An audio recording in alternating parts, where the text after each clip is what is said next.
Thinking Aloud. Conversations on the leading edge of knowledge and discovery with psychologist Jeffrey Mishlove.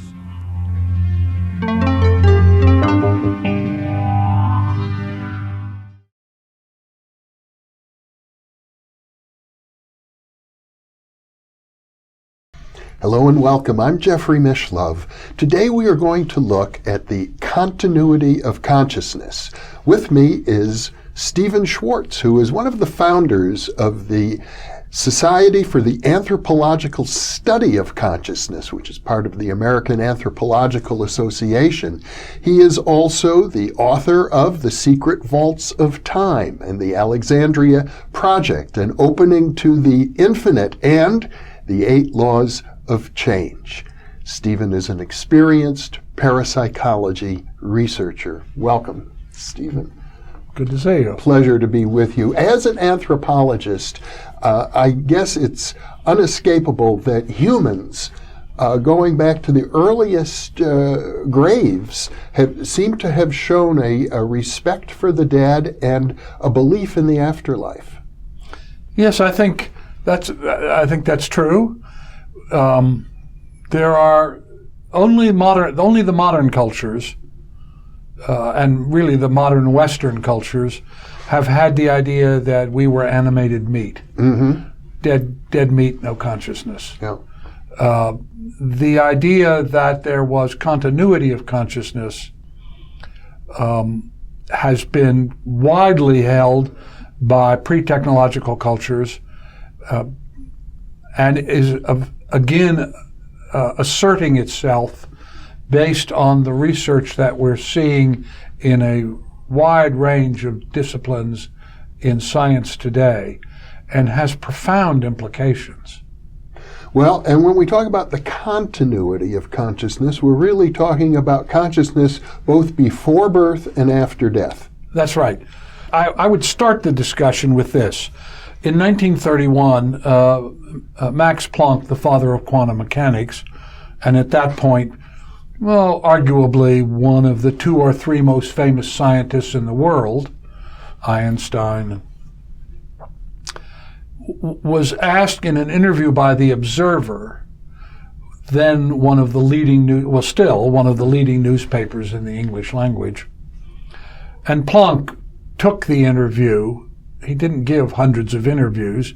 He took the interview very specifically understanding that he was going to make statements that would be read. And so this is not a casual conversation.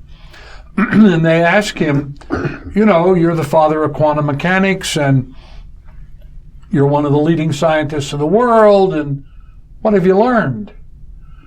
And his answer was, I've learned that consciousness is fundamental and causal. Materiality arises from consciousness, not consciousness from materiality. You cannot get behind consciousness. It is the fundamental. Well, was he referring to individual consciousness or something larger? I think he is referring to both. Mm-hmm. They didn't ask the question, so of course we can't know absolutely. Yeah. But the point I think he was trying to make was that we need to rethink what our view of reality is. Because if you start with the idea that consciousness is causal, and that materiality, space-time, is a manifestation of consciousness, well, that places you in a rather different position. And when you when you think from that perspective, then the idea of the continuity of consciousness, what you're really talking about is that consciousness is present prior to physical incarnation, prior to your being born, and it exists after corporeal death. And that this eternal part of our consciousness, what religion would call the soul, I think, episodically, for reasons we don't understand very clearly, chooses to manifest a new personality and incarnate it. The research that's being done, for instance, in reincarnation, by people like Ian Stevenson, Erlander Harrelson, now Jim Tucker, is quite comprehensive, although not very well known. I mean, if you look at this research that's been done, they're talking about bringing it back. Not that you're coming back, Jeff and Stephen are not coming back, but that eternal aspect of ourselves will manifest at some other time, another personality, but that personality will be informed by information structures that preceded its manifestation. And this comes personality tendencies. Well, not just personality tendencies. Stevenson, before he died, wrote an extraordinarily important book called Biology and Reincarnation, in which he was studying birthmarks and scar tissue, wound tissue, that people would bring across from one lifetime to another. In other words, like the death wound in one life would be the birthmark in the next. Yes. Well, for instance, an example is a young boy is born in a village in India, and the reason they do a lot of this research in the Asian countries is that reincarnation is a culturally accepted idea, and so people talk about it in a way that they don't in the West, although there is a lot of Western work going on now. But in any case, this story, this child says that he was a moneylender in another village long distance away that nobody in his village even knows exists, and that he was having an affair with a woodcutter. And one day the woodcutter came home unexpectedly, and he was dallying with the man's wife, and when they heard him coming, he tried to climb out the window, but the woodcutter ran into the room and took his axe and killed him with it. And this child is born with wound tissue, scar tissue, keloid, exactly where this wound supposedly occurred.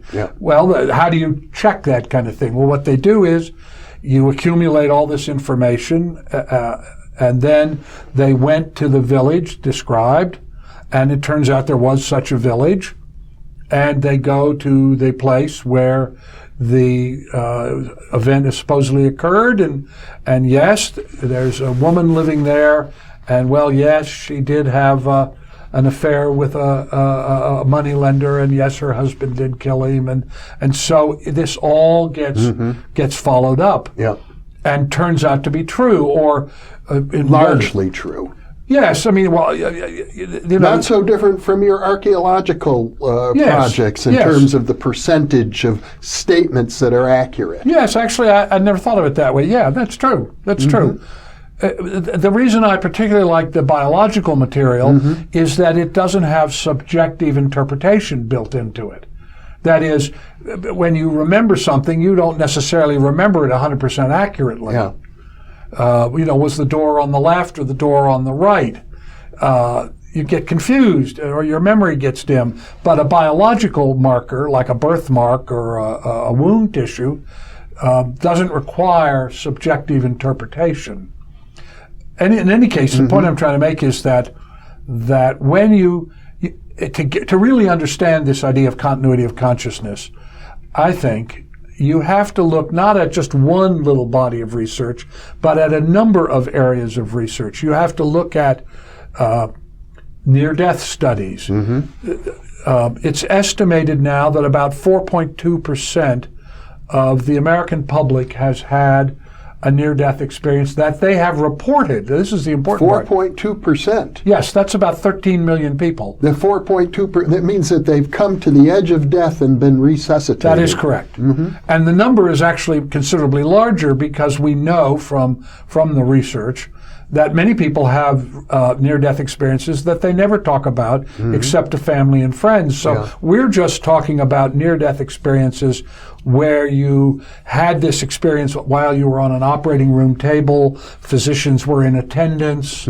so they come to know about it, or that immediately after resuscitating you, you talk to them, that kind of thing. So the actual number is larger, but in any case, we're talking about millions of people. Which means we're also talking about thousands of physicians. who attend these millions of people, maybe tens of thousands of physicians.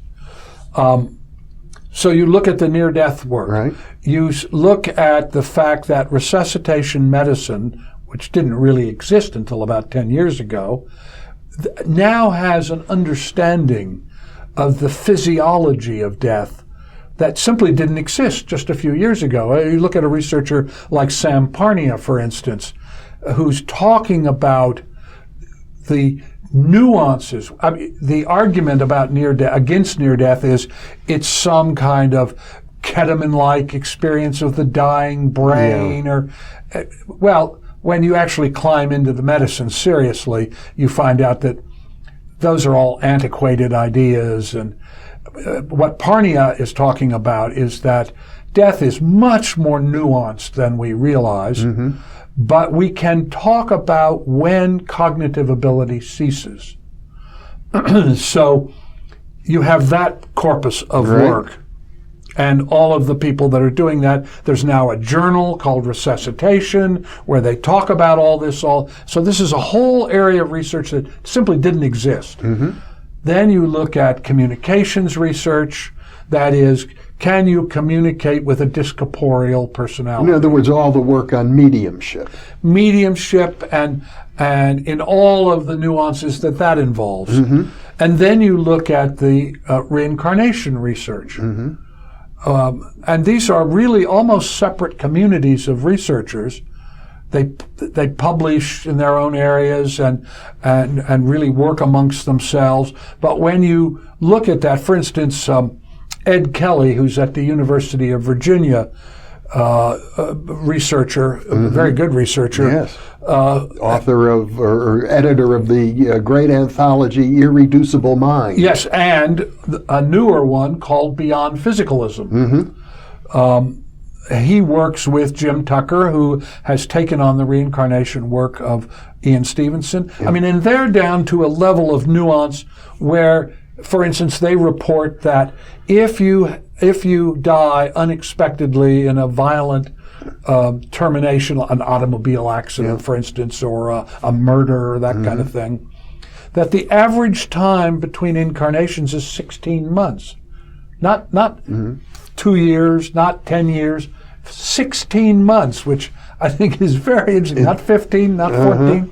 Well, it's an average, and it's based on, I know they have thousands of cases now in their database. Exactly. That's the point I was going to make, is that we're not talking about 3 or 4 or 5 people. We're talking about they have thousands of cases in many different cultures, not just Asian cultures.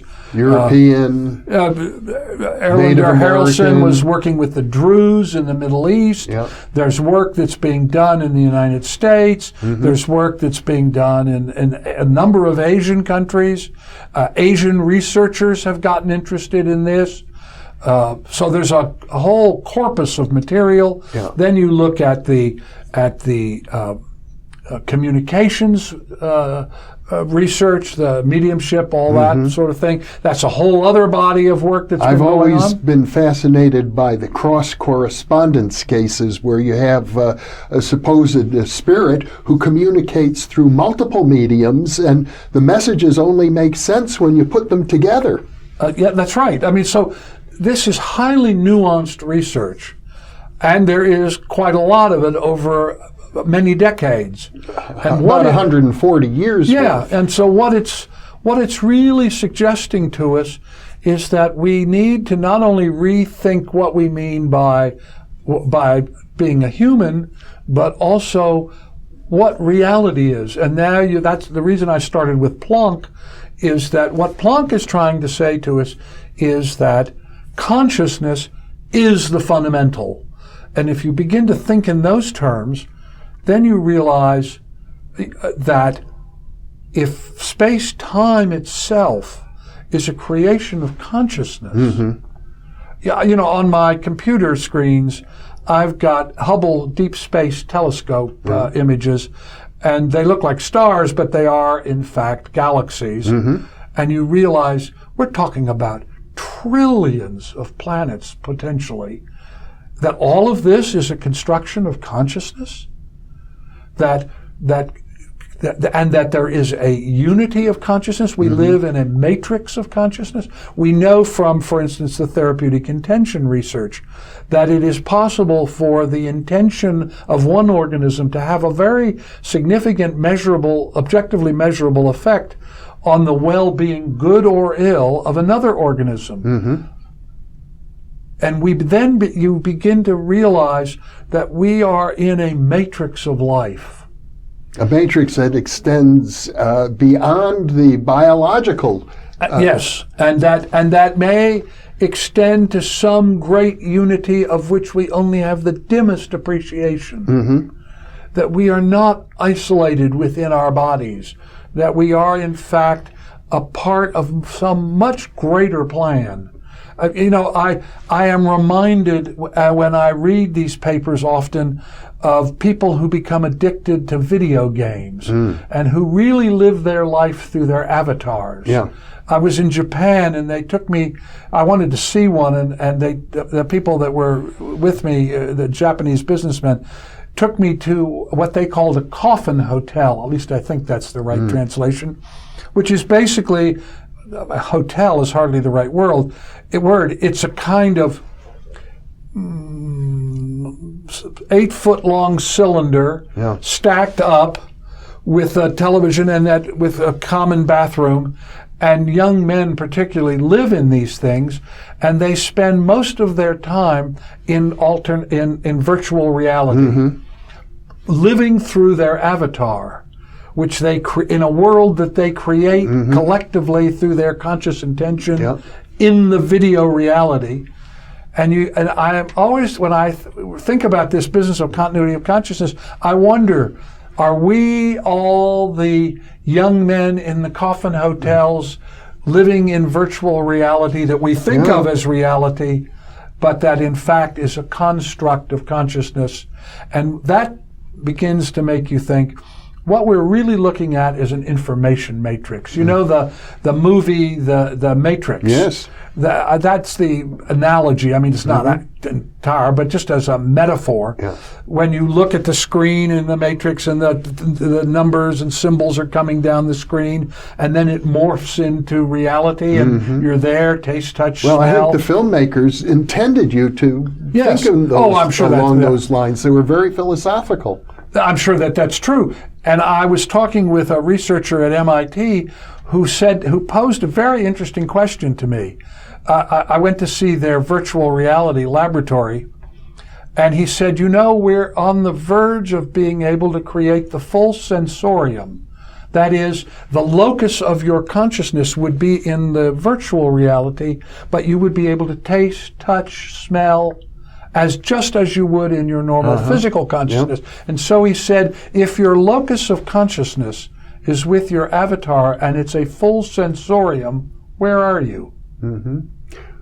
Well, I often wonder if birth and death is like after we die, we might wake up and think, oh, that was an interesting movie. Yes, exactly. And so it philosophically, metaphysically, I guess you would say, we don't have the science to go there yet, but what these areas of research are telling us, I suggest, is that we need to rethink not only who we are, but our place in this larger matrix. And when you begin to think in that way, it has all kinds of real-world all kinds of implications, because it changes the way you think about the Earth itself.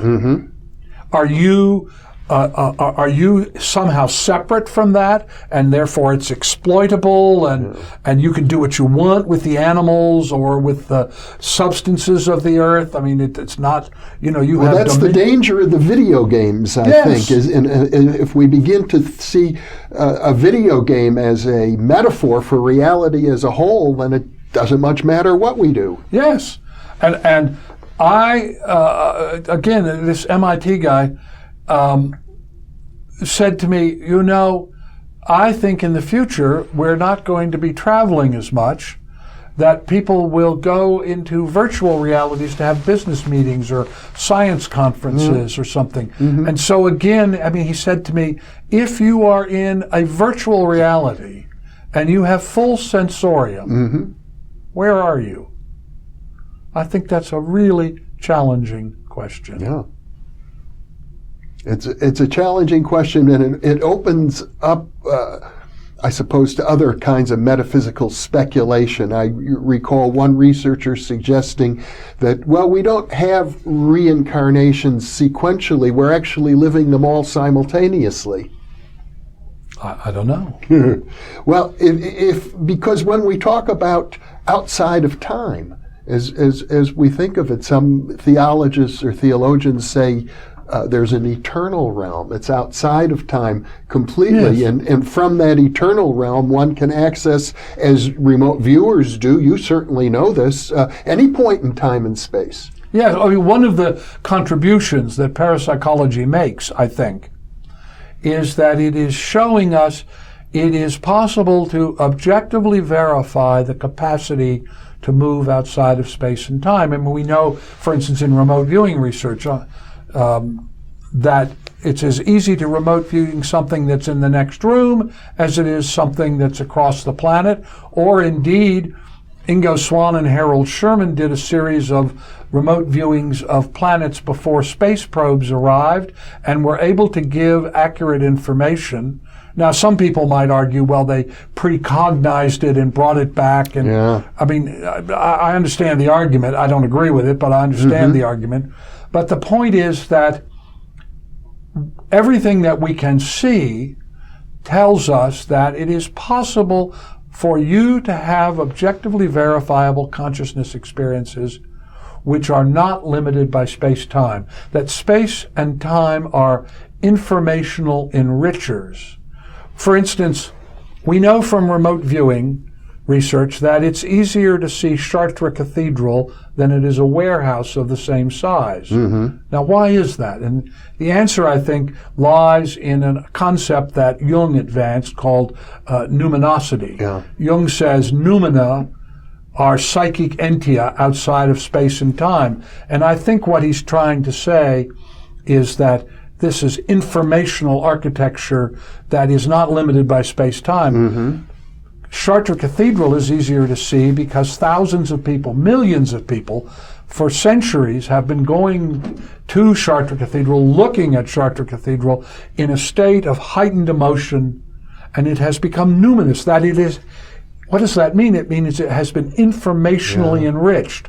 Or you look at, for instance, Dean Radin at Institute Noetics Institute of Noetic Sciences. Noetic Sciences has been doing a series of experiments which I think are incredibly important, where he has people focus intention on things like tea or chocolate. He splits a bunch of tea or a bunch of chocolate into two piles. One is the control, one's the treated. And he has Buddhist monks focus on the tea or the chocolate. And then he asks people to taste the control tea and the treated tea or the control chocolate, the treated chocolate.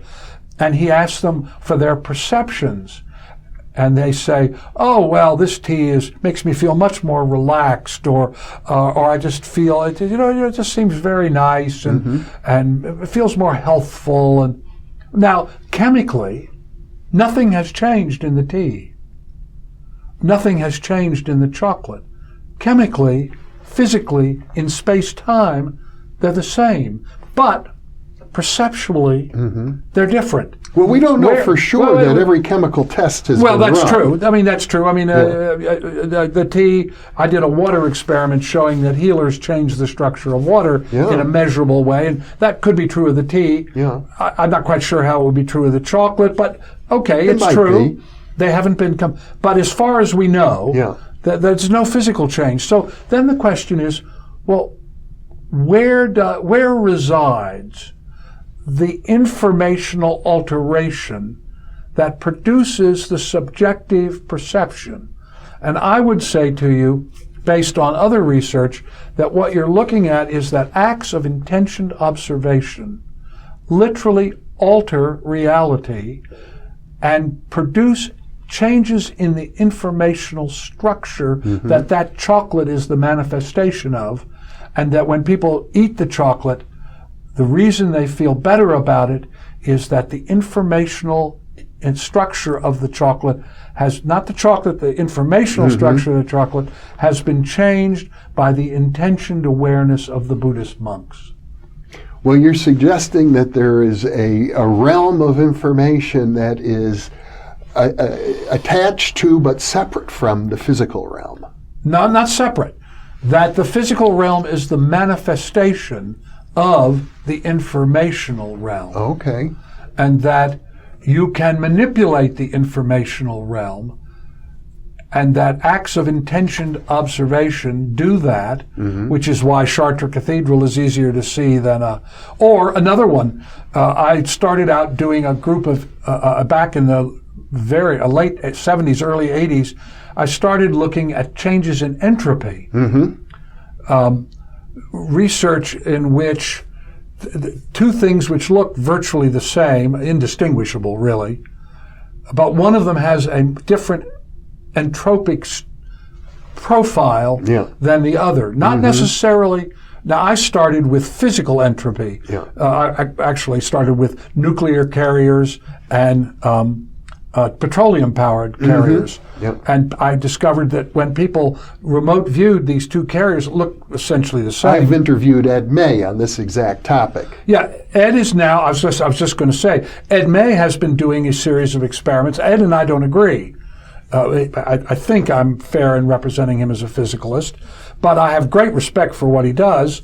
He's an excellent researcher, so he's been doing experiments where he uses liquid nitrogen and causes an entropic change at the physical level, and reports, as I had reported about these carriers and this carrier experiment, and I did another one about abandoned radio towers and solar towers that look very similar, but people report quite differently. When I looked at the research on the nuclear carriers, people would say things like, by the way, nobody got them as carriers, either in petroleum or the nuclear. You're talking about the remote viewers. Yeah, they're remote viewers. This is a remote viewing experiment, and I get you to do remote viewings.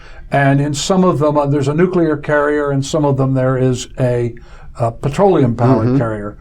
Physically, they look, unless you're a naval specialist, you couldn't tell the difference. But what the people say is there's a little star inside of this thing. It's like a great big metal island with a little star inside of it. Or there's something that's so hot it's like a sun. Or there's something incredibly dangerous and hot, and it has something to do with literally changing nature. Well, our time is winding down, but what you're suggesting here by going back to the remote viewing work and the concept of entropy is that there is a kind of continuity between the reincarnation research, the life after death research, and the remote viewing research. They're not all distinct. They're part of a spectrum. Yes, that's the point I want. What this research is telling us collectively, I think, is that we need to reassess our understanding of reality, and that one of the results of that reassessment is that it places upon us a responsibility. Our behavior, our attitudes, our expectations are altered when you realize that consciousness is fundamental and matter is its manifestation. Stephen Schwartz, thank you so much for being with me. My pleasure. And thank you for being with us.